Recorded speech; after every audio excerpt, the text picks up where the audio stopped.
আমার দেশ প্রতিদিনে ওয়াইডিপি বাংলার চেয়ারম্যান শেখ রুবেল আহমেদের পিতামাতার আত্মার মাগফিরাত কামনায় ইফতার মাহফিল।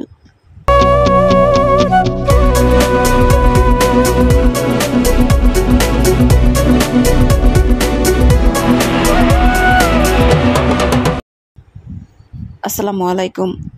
এডিপি বাংলার সংবাদে সবাইকে স্বাগত জানাচ্ছি আমি সুমা আহমেদ। নিজস্ব প্রতিনিধি শেখ রুবেল আহমেদের পাঠানো তথ্যচিত্রে দেখুন বিস্তারিত।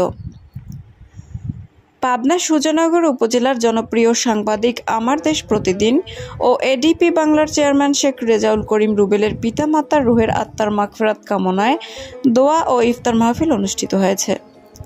এ সময় উপস্থিত ছিলেন আমার দেশ প্রতিদিন ও এডিপি বাংলার চেয়ারম্যান শেখ রেজাউল করিম রুবেল এবং তার বড় ভাই মোহাম্মদ আলী জিন্না, মেজ ভাই রুহুল আমিন শেখ। শুক্রবার সন্ধ্যায় উপজেলার শেখপাড়া কেন্দ্রীয় জামে মসজিদ চত্বরে এ অনুষ্ঠান অনুষ্ঠিত হয়। এতে বিভিন্ন রাজনৈতিক, সামাজিক, সাংবাদিক, সুধীজন, আত্মীয় স্বজন সহ বিপুল সংখ্যক মানুষ অংশগ্রহণ করেন।